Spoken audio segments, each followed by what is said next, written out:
Michele Boato, verso elezioni che si stanno avvicinando sempre di più per il Comune di Venezia, e che scenario si pone? C'è un candidato del centrodestra che non si sa chi sarà perché Brugnaro non può candidarsi. Sono in tanti i pretendenti, da Fratelli d'Italia agli ex Fucsia alla Lega, ma non si sa, ma veramente non si sa, perché chi si dà da fare sui giornali non è vero che poi abbia il consenso della coalizione.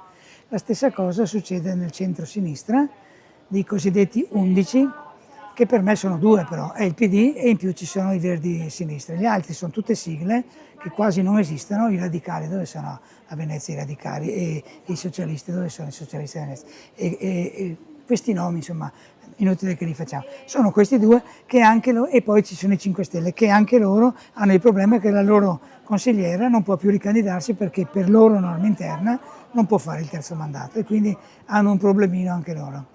Dentro ai 5 Stelle c'è una grande discussione perché probabilmente la maggioranza di loro non è d'accordo di stare in quella coalizione.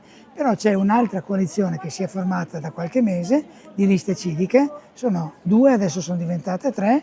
Una è una lista civica soprattutto veneziana, tutta la città insieme, che ha come consigliere comunale Andrea Martini, un'altra è una lista soprattutto mestrina che si chiama La Città che Vogliamo, che è quella che ha convocato in questi mesi ogni sabato i presidi davanti al municipio, dove c'ero anch'io come organizzatore, che si presenta, e adesso si è aggiunta una terza lista che si chiama Venezia Pace Lavoro, una lista che deriva da diciamo, ambienti sindacali di sinistra, eccetera. Queste tre liste, ma forse se ne aggiungerà anche un'altra, sono un polo civico.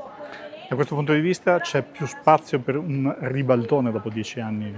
Lo spazio c'è tutto, perché il disastro che ha fatto Renato Boraso è talmente grande, farsi arrestare, eccetera, veramente grande, che ha trascinato nella polvere Brugnaro e tutti i suoi, anche se loro fanno finta di niente. Ma c'è anche il fatto che hanno fatto anche parecchi danni, insomma, basta pensare al Parco di San Giuliano, era tutto fuori legge il Canal Salso e loro hanno fatto una variante per legalizzarla, insomma questo è solo l'esempio che dice questa gente.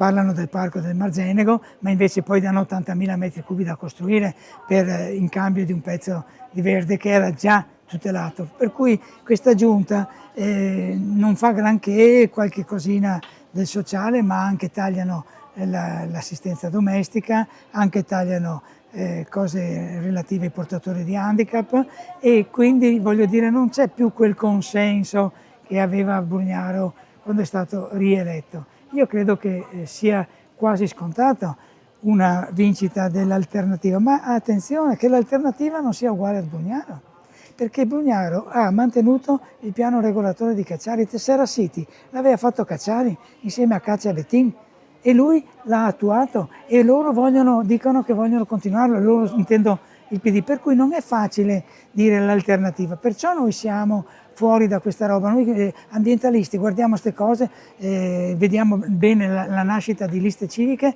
ma mettiamo dei punti fermi che devono essere, per esempio lo stadio deve restare quello di Sant'Elena, non dovete fare un altro stadio. Non lo vuole neanche la società Calcio Venezia, ma perché rovinare il territorio? Non dovete fare come vuole Marchi con l'aeroporto, addirittura 40 ettari di fotovoltaico sull'agricoltura. È pazzia, bisogna impedire il fotovoltaico sull'agricoltura. Il fotovoltaico va sui tetti, va sulle zone degradate, va sui parcheggi, non sull'agricoltura. Ho fatto due esempi per dire che c'è bisogno di chiarezza perché ci sia una vera alternativa.